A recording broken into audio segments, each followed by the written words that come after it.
Chapter 2. The Council with the Munchkins. She was awakened by a shock, so sudden and severe that if Dorothy had not been lying on the soft bed, she might have been hurt. As it was, the jar made her catch her breath and wonder what had happened, and Toto put his cold little nose into her face and whined dismally. Dorothy sat up and noticed that the house was not moving, nor was it dark, for the bright sunshine came in at the window, flooding the little room. She sprang from her bed and with Toto at her heels ran and opened the door. The little girl gave a cry of amazement and looked about her, her eyes growing bigger and bigger at the wonderful sights she saw. The cyclone had set the house down very gently, for a cyclone, in the midst of a country of marvellous beauty. There were lovely patches of greensward all about, with stately trees bearing rich and luscious fruits. Banks of gorgeous flowers were on every hand, and birds with rare and brilliant plumage sang and fluttered in the trees and bushes. A little way off was a small brook, rushing and sparkling along between green banks and murmuring in a voice very grateful to a little girl who had lived so long on the dry, grey prairies. While she stood looking eagerly at the strange and beautiful sights, she noticed coming toward her a group of the queerest people she had ever seen. They were not as big as the grown folk she had always been used to, but neither were they very small. In fact, they seemed about as tall as Dorothy, who was a well-grown child for her age, although they were, so far as looks go, many years older.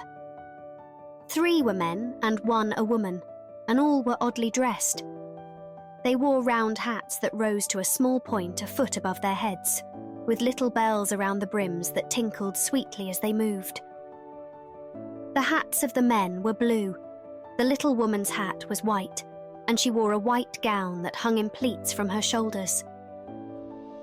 Over it were sprinkled little stars that glistened in the sun like diamonds. The men were dressed in blue, of the same shade as their hats, and wore well-polished boots with a deep roll of blue at the tops. The men, Dorothy thought, were about as old as Uncle Henry, for 2 of them had beards. But the little woman was doubtless much older. Her face was covered with wrinkles, her hair was nearly white, and she walked rather stiffly. When these people drew near the house where Dorothy was standing in the doorway, they paused and whispered among themselves, as if afraid to come farther. But the little old woman walked up to Dorothy, made a low bow and said in a sweet voice, "You are welcome, most noble sorceress, to the land of the Munchkins. We are so grateful to you for having killed the Wicked Witch of the East and for setting our people free from bondage." Dorothy listened to this speech with wonder. What could the little woman possibly mean by calling her a sorceress and saying she had killed the Wicked Witch of the East? Dorothy was an innocent, harmless little girl who had been carried by a cyclone many miles from home, and she had never killed anything in all her life. But the little woman evidently expected her to answer, so Dorothy said with hesitation, "You are very kind, but there must be some mistake. I have not killed anything." "Your house did anyway," replied the little old woman with a laugh. "and that is the same thing. See?" She continued, pointing to the corner of the house.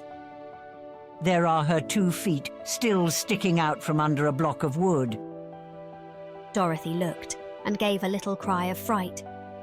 There, indeed, just under the corner of the great beam the house rested on, 2 feet were sticking out, shod in silver shoes with pointed toes. "Oh dear," cried Dorothy, clasping her hands together in dismay. "The house must have fallen on her. Whatever shall we do?" "There is nothing to be done," said the little woman calmly. "But who was she?" asked Dorothy. "She was the Wicked Witch of the East, as I said," answered the little woman. She has held all the Munchkins in bondage for many years, making them slave for her night and day. Now they are all set free and are grateful to you for the favor. Who are the Munchkins? Inquired Dorothy. They are the people who live in this land of the East, where the Wicked Witch ruled. Are you a Munchkin? Asked Dorothy. No, but I am their friend, although I live in the land of the North. When they saw the Witch of the East was dead, the Munchkins sent a swift messenger to me, and I came at once. I am the Witch of the North. Oh, gracious! Cried Dorothy. Are you a real witch? Yes, indeed. Answered the little woman. But I am a good witch, and the people love me. I am not as powerful as the Wicked Witch was who ruled here, or I should have set the people free myself. But I thought all witches were wicked. Said the girl, who was half frightened at facing a real witch.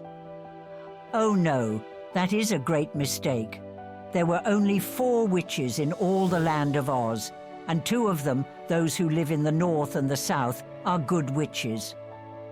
I know this is true, for I am one of them myself, and cannot be mistaken. Those who dwelt in the east and the west were indeed wicked witches. But now that you have killed one of them, there is but one wicked witch in all the land of Oz, the one who lives in the west.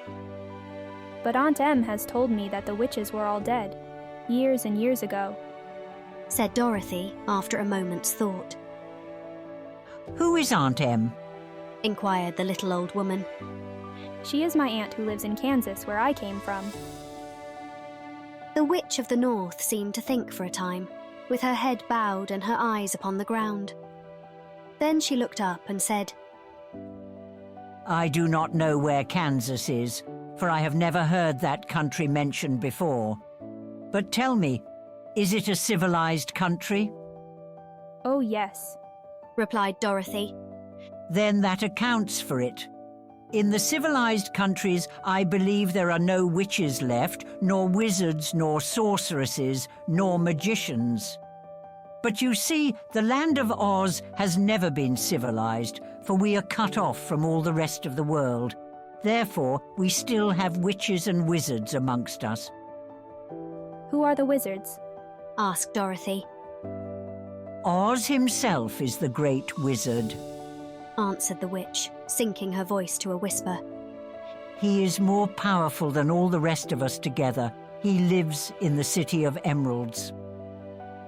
Dorothy was going to ask another question, but just then the Munchkins, who had been standing silently by, gave a loud shout and pointed to the corner of the house where the Wicked Witch had been lying. What is it? Asked the little old woman, and looked, and began to laugh. The feet of the dead witch had disappeared entirely, and nothing was left but the silver shoes. She was so old, Explained the Witch of the North. that she dried up quickly in the sun. That is the end of her. But the silver shoes are yours, and you shall have them to wear. She reached down and picked up the shoes, and after shaking the dust out of them, handed them to Dorothy. The Witch of the East was proud of those silver shoes, Said one of the Munchkins.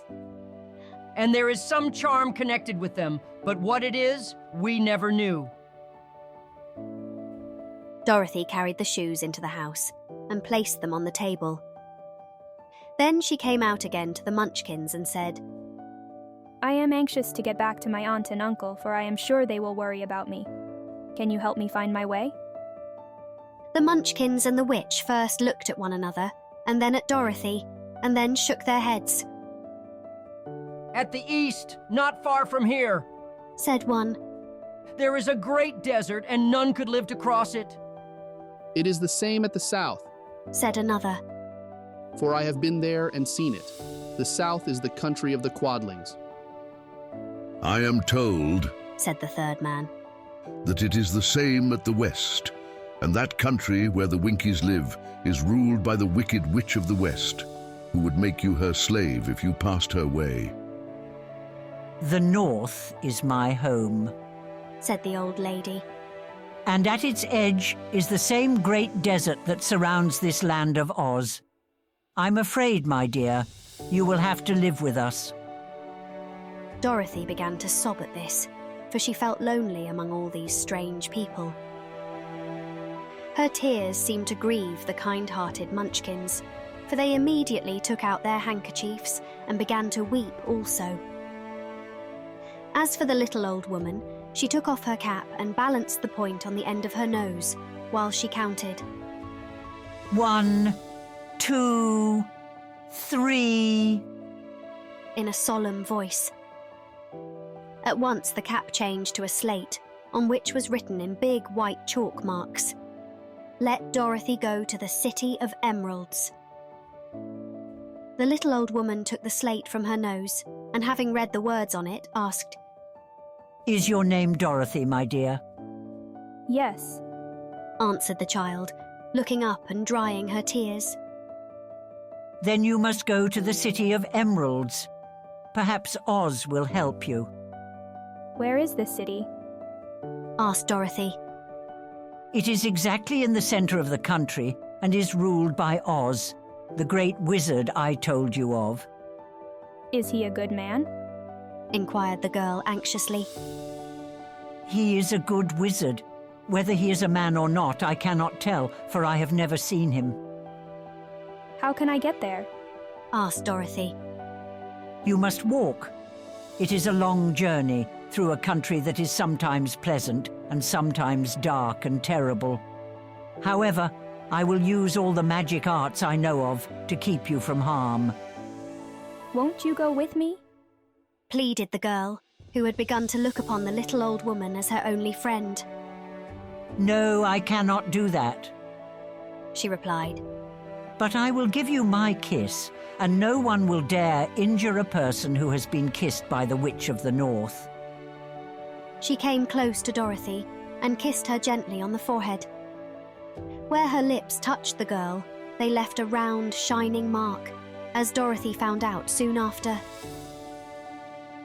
The road to the City of Emeralds is paved with yellow brick, said the witch. so you cannot miss it. When you get to Oz, do not be afraid of him, but tell your story and ask him to help you.